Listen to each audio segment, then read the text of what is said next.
नमस्कार, महानगर टाइम्स देख रहे हैं आप और आपके साथ हूं मैं छवि फागना। हरियाणा के दौरे पर रहे प्रधानमंत्री नरेंद्र मोदी ने एक हिसार के मंच से विपक्षी पार्टी कांग्रेस को पार्टी का अध्यक्ष किसी मुसलमान को बनाने और संसद में 50% टिकट देने के तहत पार्टी की नीति पर तंज कसा।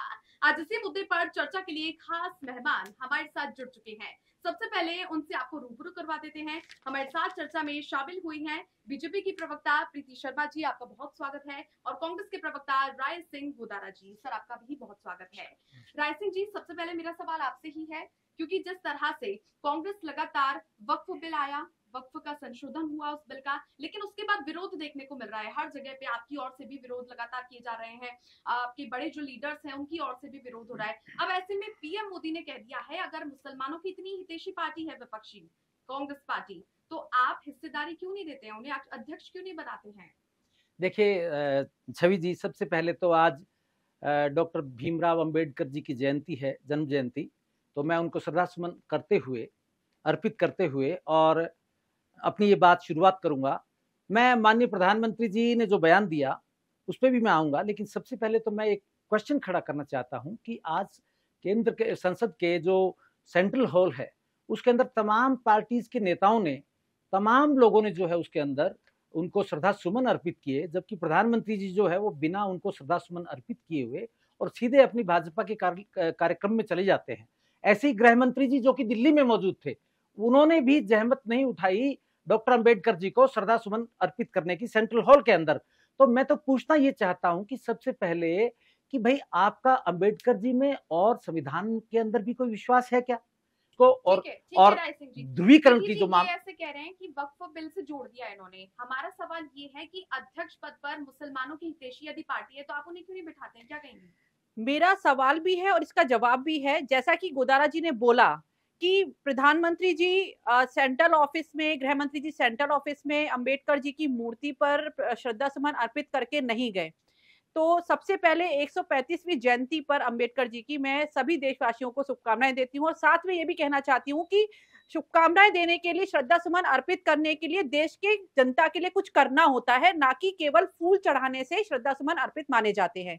हमारा उद्देश्य हर उस नागरिक को, जो हमारा उद्देश्य है वो बाबा भीमराव अंबेडकर जी की जो उद्देश्य था उसको आगे बढ़ाना है। भारत में जो जनता है उसको विकास की तरफ ले जाना है, और हम हर उस तबके के बच्चे को, चाहे दलित हो चाहे किसी भी समाज से बिलोंग करता हो, उसके हमें ऊपर ले जाना हमारा उद्देश्य है। आज प्रधानमंत्री मोदी जी ने हरियाणा के हिसार में एयरपोर्ट का उद्घाटन किया। आज प्रधानमंत्री मोदी जी ने नई नई योजनाएं लेकर आए और वहां पर सभी योजनाओं का वहां पर उद्घाटन किया गया। ये कहते हैं कि वक्फ संशोधन बिल लाना अल्पसंख्यक समुदाय का हित में नहीं था या उनका हित करना नहीं था। इनको मैं बिल्कुल साफ शब्दों में लाइव कहना चाहूंगी कि केवल संविधान की कॉपी को जेब में रख के घूमने से संविधान का पालन नहीं होता। संविधान का पालन करने के लिए उसकी योजनाओं को, संविधान को मानना पड़ता है। संवैधानिक तौर पर इनके नेता कहते हैं, संसद में खड़े होकर जब इनके नेता कहते हैं कि वक्फ कानून को कोई नहीं मानेगा, तब ये लोग कुछ नहीं बोल पाते। क्यों नहीं मानेंगे? संवैधानिक तौर पर बनाए हुए कानून को अगर आप लोग नहीं मानेंगे तो जनता तक कैसे पहुंचेंगे? अल्पसंख्यकों को हमें एक उद्देश्य तक पहुंचाना है। आप मुझे बता दीजिए, आपकी सरकार जब जब रही, कब तक कितने तो मदरसों में से IITian निकले, मदरसों में से कितने IAS और IPS ऑफिसर निकले? आप कहते हैं कि वक्फ संशोधन बिल की आवश्यकता नहीं थी। आप कहते हैं कि वक्फ पर गहरी चर्चा हम करेंगे, लेकिन बात यहाँ पर आ रही है, प्रधानमंत्री जी ने कहा है कि आप अध्यक्ष मुसलमान तो बनाइए, हम उसका सपोर्ट कर रहे हैं। बिल्कुल बिल्कुल बनाना चाहिए। अगर आप हितैषी हैं, आप हमेशा टारगेट करते हैं भारतीय जनता पार्टी, तो हमारे समुदाय में, हमारी संगठन के अंदर एक राष्ट्रपति मुसलमान था, हमारे संगठन के अंदर राज्यपाल मुसलमान है, और हमारे संगठन के अंदर नेता भी मुसलमान है, प्रवक्ता भी मुसलमान है। हमारे संगठन में ऐसा नहीं है कि मुस्लिमों को छांटा गया, ऐसा कभी नहीं हुआ। हमारे संगठन में कभी ऐसा नहीं। अल्पसंख्यक मोर्चा में आप देख लीजिए, एक से एक बढ़ के धुरंधर बैठे हुए, पढ़े लिखे लोग बैठे हुए हैं, और जो समर्थन करते हैं, हमारी नीतियों का समर्थन करते हैं, तभी तो हमसे जुड़ना पसंद करते हैं। आज एक छोटा तबका ही आप कहेंगे जो आपकी मंशा गलत है, आपके इशारों पर जो आगजनी हो रही है, आज बंगाल में जो घटना हुई, हिंदुओं को पलायन करना पड़ गया। राय सिंह जी क्या कहेंगे आप? ये ऐसा कहना चाह रही है, प्रीति जी का यही कहना है कि हमारे पास तो सातों जातियां हमारे साथ हैं। अब जहां पर भीमराव अंबेडकर की बात होती है, आप दलित विरोधी भारतीय जनता पार्टी को कह रहे हैं, लेकिन वो सभी तो इनके साथ हैं। आप एक और उदाहरण देख लीजिए, इनके तो नेता को अलग कुर्सी पर बिठाया जाता है, एक दलित नेता को इस तरीके से, बेचारे दलित नेता बाहर से झांकते हैं। वो आपके कांग्रेस पार्टी का अध्यक्ष बनना चाहिए। और हमने एक दलित समाज के जो हमारे कांग्रेस के बड़े नेता हैं, वे वृद्ध नेता हैं और मजबूत नेता हैं, उनको कांग्रेस पार्टी ने आज जो है कांग्रेस पार्टी की जो बागडोर सौंपी है, उस बात की इनको कोई चिंता नहीं है। बागडोर आप बीच में देखिए, मैं आपके बीच में नहीं बोला, मैं आपके बीच में, प्रीति जी मैं एक शब्द नहीं बोला आपके बीच में, आप जो मर्जी अपने तरीके से बात कीजिए, मुझे मेरी बात करने दीजिए मैडम, मुझे मेरी बात करने दीजिए। मैं कहना ये चाहता हूं कि कांग्रेस पार्टी ने आज जो है अपने राष्ट्रीय अध्यक्ष मल्लिकार्जुन खड़गे साहब को चुना है, और ये कहते थे कि अब ये परिवार से बाहर नहीं निकलते, तो इसका जवाब तो सीधा सा ये है। जहां तक मुस्लिम अध्यक्ष बनाने की बात है या कुछ और करने की बात है, तो मैं ये समझता हूं कि जो कांग्रेस के अंदर जो संविधान के अंदर जो सर्वधर्म समभाव की जो बात है, कांग्रेस पार्टी उस पर अडिग है, और उसी के अनुसार चाहे वो हिंदू हो, चाहे मुस्लिम हो, चाहे सिख हो, चाहे ईसाई हो, तमाम जाति धर्म संप्रदाय को हम बराबर एक दृष्टि से, एक आंख से एक राज्य की सरकार बता दीजिए जहां पर मुख्यमंत्री मुसलमान हो, और जहां तक सवाल है कि हमने भी जैसे बनाया इन्होंने राष्ट्रपति, तो हमने भी फखरुद्दीन अली अहमद हमारे भी राष्ट्रपति थे। तो आप ये नहीं कह सकते हमारे यहाँ के राजस्थान के मुख्यमंत्री रहे हैं मुस्लिम, तो ऐसा कुछ भी नहीं है। ये तमाम बातें जो आप करते हो, देखिए सच तो है। आप प्रीति जी फिर आप इंटरप्ट कर रही हैं, प्रीति बहन जी, आप बीच में, आप एक राज्य बता दीजिए ना मुझे, आप मुझे बोलने दीजिए। आप तो देखिए, आप किस मुंह से बात करती हैं मुस्लिम की, आप तो एक टिकट तक नहीं देती। आज पार्लियामेंट के अंदर आज आपका एक मेंबर पार्लियामेंट नहीं है मुस्लिम समाज, हम इस मुंह से बात करते हैं कि हमने राष्ट्रपति जी, एक मिनट राय सिंह जी, बात यहाँ पर हो रही है, अध्यक्ष की बात हुई है, आपने बता दिया मल्लिकार्जुन खड़गे जी का। बात यहाँ पर पीएम मोदी ने ये भी कही है कि 50% मुस्लिमों को आप संसद में तो आने दीजिए ताकि वो अपनी बात रख सके। पार्लियामेंट के अंदर माननीय मोदी जी की सरकार है, भारतीय जनता पार्टी की सरकार, कोई इस तरह का बिल लेकर के आ जाए, कांग्रेस पार्टी उनके साथ रहेगी, इसमें क्या बात होगी? मगर इनका मकसद नहीं है ऐसा। देखिए मैडम, मेरी बात सुनिएगा, सच तो ये है कि आज वो जो भारतीय जनता पार्टी के मतलब नेता और देश के प्रधानमंत्री इस तरह की बात करके, और आज वो हितैषी बनना चाहते हैं मुसलमानों का, मैं उनसे पूछना चाहता हूँ कि आज तक पार्लियामेंट के अंदर एक टिकट आपने नहीं दी। आज राजस्थान के अंदर इन्होंने एक एमएलए की टिकट इन्होंने मुस्लिम को नहीं दी। ये बात करते हैं, और सुनिएगा, और ये बातें करते हैं। आज इन्होंने मौलाना आजाद जी के नाम पे स्कॉलरशिप थी, वो बंद कर दी इन्होंने। उर्दू अकादमी के अंदर जो ग्रांट थी वो इन्होंने बंद कर दी। स्टेट और यूनिवर्सिटीज के अंदर जो तमाम जो आर्थिक सहायता दी जा रही थी, वो तमाम की तमाम बंद कर दी। और आपने तमाम के तमाम जो आर्थिक दृष्टि से अल्पसंख्यकों को, मुस्लिम्स को जो फायदा देने की बात थी, तमाम की तमाम योजनाएं आपने बंद कर दी। और मुझे कहना चाहिए, कौन सी योजना बंद करी, नाम लेके बताइए। मैं बता रहा हूँ आपको कि मौलाना आजाद स्कॉलरशिप है वो आपने बंद कर दी। आपने उर्दू अकादमी को जो ग्रांट थी वो आपने बंद कर दी। आप मुझे बताइए आपने तमाम तरह की जो, आप मुझे तथ्यों के साथ बताइए कि आपने 50% कहा गया है कि उन्हें मौका दीजिए, हिस्सेदारी दीजिए पार्लियामेंट के अंदर, क्या कहेंगे उनको टिकट देने की? बिल्कुल छवि जी, गोदारा जी जो बार बार कह रहे हैं कि हमने ये किया, हमने वो किया, मैं उनसे सिर्फ एक क्वेश्चन पूछ रही हूँ कि आप ऐसा कोई सा एक राज्य बता दीजिए जहां पर कांग्रेस की सरकार हो और मुख्यमंत्री मुस्लिम हो।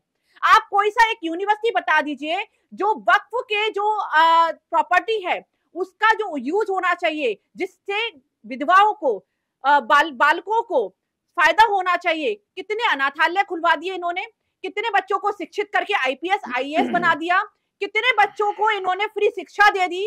उस वक्त संशोधन की बात करते हैं जो 2013 में जब संशोधन हुआ, तो उसमें जो प्रॉपर्टी, जितनी प्रॉपर्टी है, उस प्रॉपर्टी का अगर एक हिस्सा भी अगर यूटिलाइज हुआ होता, आज मुस्लिम समाज का उत्थान हो चुका होता। आज हमने 3 तलाक को बंद किया, महिलाएं कितनी खुश होती हैं, वो उनको लगता है कि कुरीति से उन्हें मुक्ति मिली। आज हमने 50% भागीदारी को लेकर क्या कहेंगे? आने वाले इलेक्शन होंगे तो क्या आप हर सीट पर से वहां देंगे मुस्लिमों को टिकट? मैं तो भारतीय जनता पार्टी की जो मेरी बहन बैठी है प्रवक्ता, इनके माध्यम से बीजेपी से, भारतीय जनता पार्टी से, प्रधानमंत्री जी से और राजस्थान के मुख्यमंत्री जी से और इनके हाईकमांड से पूछना चाहता हूं कि आप तो जो है वो एक भी टिकट एमपी के अंदर नहीं देते, आप एक भी टिकट असेंबली के अंदर नहीं देते, आपको तो मतलब कि कहीं भी जो है कहीं प्रतिनिधित्व करने की बात नहीं होती, और दूसरी तरफ आप बड़ी बड़ी बातें करते हैं। आप देखिए, आपका जो मकसद है, आपका जो मकसद है वो आपका ध्रुवीकरण का आपका मकसद है। इमेज बना रखी है कि भाजपा सनातन धर्म का ही समर्थन करती है, सनातन धर्म को ही अपनाती है, लेकिन कांग्रेस पार्टी की ओर से कहा जाता है कि मुसलमान हितैषी है। लेकिन क्या ऐसा काम किया है? ना तो अध्यक्ष बनाया गया, ना ही 50% की भागीदारी दी, और सवाल ये है ना ही कोई ऐसा इंस्टीट्यूशन खोला गया इनके द्वारा कि जिससे मुस्लिम समाज का उत्थान हो सके। ना कोई ऐसी योजना लाई गई, ना कोई योजना लाई गई। मुझे बोलना हो जो बता दीजिए आप। मैं तो आपसे ये कहना चाहता हूँ कि आप हमको तो परामर्श देना बंद करें, आप अपने गिरेबान में झांकिए, और आप जो है वो मुस्लिम्स को आज हितैषी बने घूम रहे हो, आज बड़ी बड़ी उनके लिए आप इस तरह की बातें कर रहे हो। आप जो है विधानसभा के अंदर और लोकसभा में कब टिकटें देना प्रारंभ करेंगे? हमने तो 3 मुस्लिम्स तलाक कानून नंबर ला वन, के हमने महिलाओं को सुरक्षित किया। नंबर 2, आपका मकसद है ही नहीं, आपका मुस्लिम को, हमने जब माइनॉरिटीज आवास को योजना कोई भी लेकर आए लाभ तो देने क्या का कोई केवल मकसद नहीं है। क्या केवल आपका सनातनियों मकसद के तो लिए लेकर आपका आए? जो बहुसंख्यक वोट है उसको ध्रुवीकरण का मकसद है, आप हिंदू और मुसलमान के नाम पे लड़ाने का आपका मकसद है। और अब मैं आपसे ये पूछना चाहता हूँ, आप प्रीति जी बिल्कुल बीच में बोल रही है, गलत बोल रही है, मैं एक शब्द आपके बीच में नहीं बोला, पेशेंस आप रखिए। गलत बोलेंगे आप तो देखिए, बोलना पड़ेगा। आप बिल्कुल बीच में नहीं बोलिए, आप रखिए गलत ना, बोलेंगे तो बोलना पेशेंस रखो ना पड़ेगा। थोड़ा। ये कौन सा तरीका डिबेट करने का? आप अपना पेशेंस रखिए, मैं एक शब्द आपके बीच आप में नहीं गलत बोला। बोलेंगे तो बोलना ये पड़ेगा। क्या तरीका है बताइए? ये छवि जी कोई तरीका नहीं है, डिबेट का ये कोई तरीका नहीं होता। कहना चाहेंगी कि आप भारतीय जो कुछ जनता आप कहो पार्टी ना, मैं नहीं बोलूंगा बीच में आप। भारतीय जनता पार्टी तो हमेशा मौका दे रही है, हमेशा हित में काम कर रही है। 3 तलाक का कानून लेकर आई और लव जिहाद को लेकर कानून लेकर, उसमें मुस्लिम महिलाओं को उसमें फायदा हुआ। जो पढ़ी लिखी महिलाएं थी उनको पढ़े लिखे लोग मिले। ठीक है, 70 साल के अंदर कांग्रेस ऐसी कौन सी एक नीति लेकर आई है मुझे बोलना है मुस्लिम समाज का उत्थान हुआ है? नहीं, या तो प्रीति जी को बुलवा दीजिए, अगर वो बंद है तो मैं मेरी बात रख लेता हूँ। देखिए, मैं तो आपको एक मेरा सीधा सा सवाल पहला तो ये था कि टिकटें कब देना चालू करेंगे, और मैं ये पूछता हूँ अगर आप हितैषी हो तो आपने जो मौलाना आजाद स्कॉलरशिप और तमाम तरह की जो स्कॉलरशिप्स है बच्चों के पढ़ने के लिए, वो तमाम आपने क्यों बंद कर दी? आपने उर्दू अकादमी को जो आप देते थे, जो ऐड देते थे, वो क्यों बंद कर दी? और हमारी पिछली सरकार ने 150 करोड़ रुपया, 50 करोड़ रुपया और 150 करोड़ रुपया जो दिया था, आपकी सरकार राजस्थान में आते ही वो आपने उस पैसे को लैप्स कर दिया। मेरे कहने का मतलब है कि देने के नाम पे आपके पास कुछ भी नहीं है, आपको तो खाली बेवजही कांग्रेस पार्टी को और जो लोगों को, आप तो देखिए आपका मकसद कुछ और है, आपका निशाना कहीं और है, आपका निगाह कहीं और है, और आपका जो हिडन एजेंडा है वो राजस्थान नहीं पूरे हिंदुस्तान की जनता उस बात को समझ चुकी है। आप कांग्रेस पार्टी 36 कौम की बात करती है, कांग्रेस पार्टी देश के विकास की बात करती है, आप क्यों नहीं बात करते बेरोजगारी की समस्या की? आप क्यों नहीं बेरोजगार पढ़ाई की बात करते? आप क्यों नहीं बात करते महंगाई की?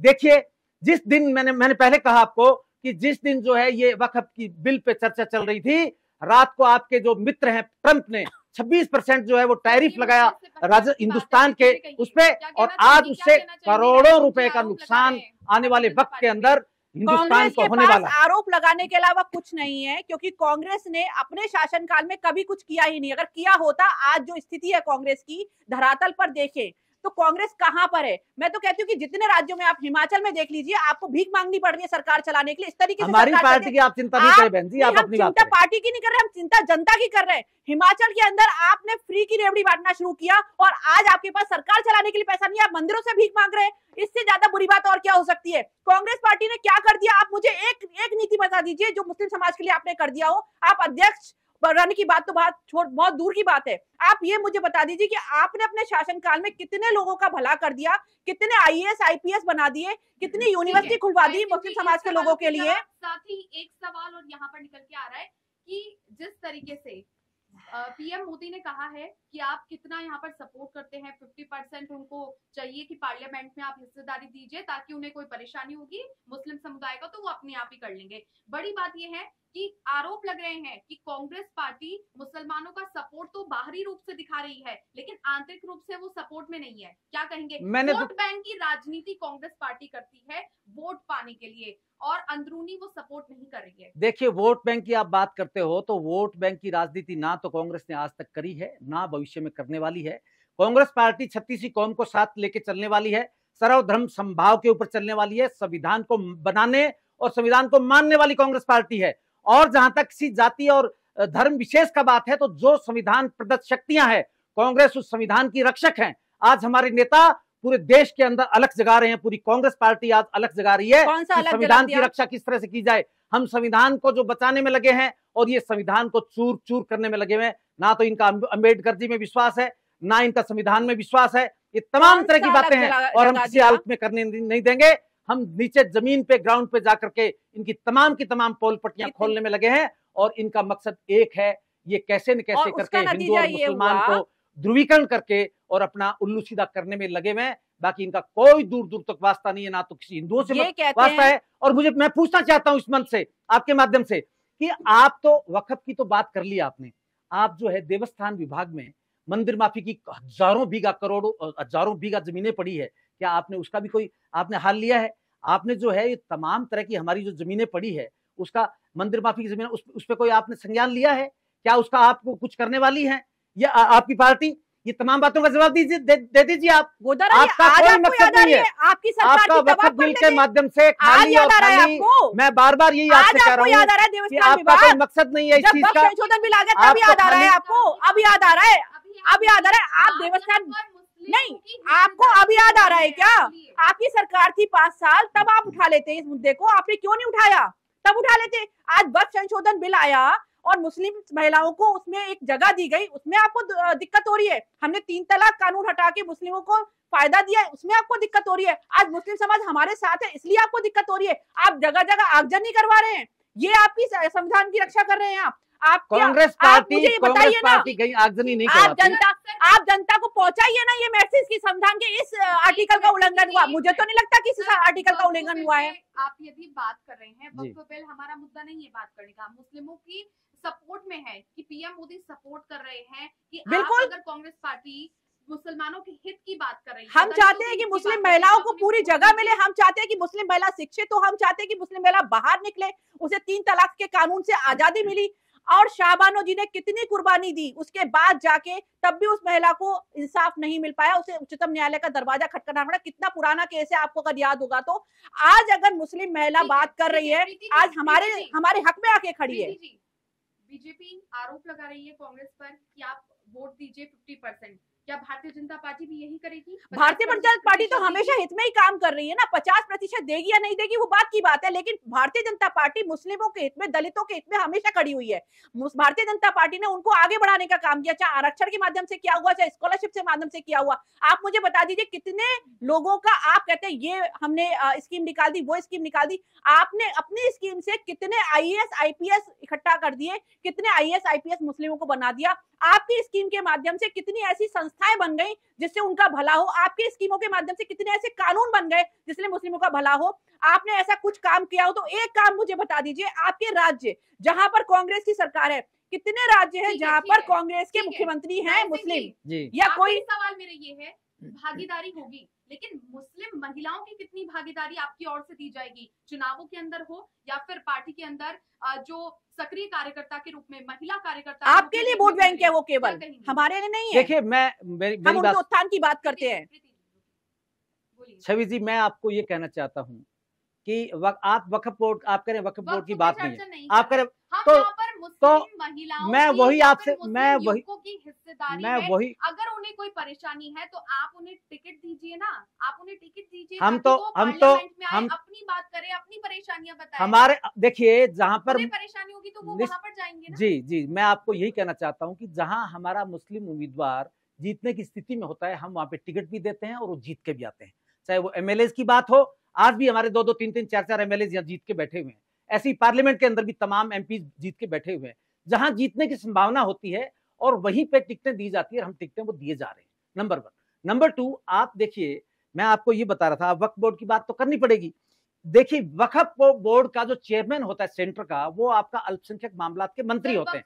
और आप जो है बार बार आपके गृह मंत्री और प्रधानमंत्री ये बात करते हैं, तो इनका जो मकसद है, ये सारा जो बना करके, जो इसके अंदर जो 21 सदस्य हैं, उसके अंदर 10 मुस्लिम हैं, 2 मुस्लिम महिलाएं हैं, 4 गैर मुस्लिम, 3 मेंबर पार्लियामेंट, 2 जज। इस तरह से करके तो आज इनके पास में एक भी MP नहीं है।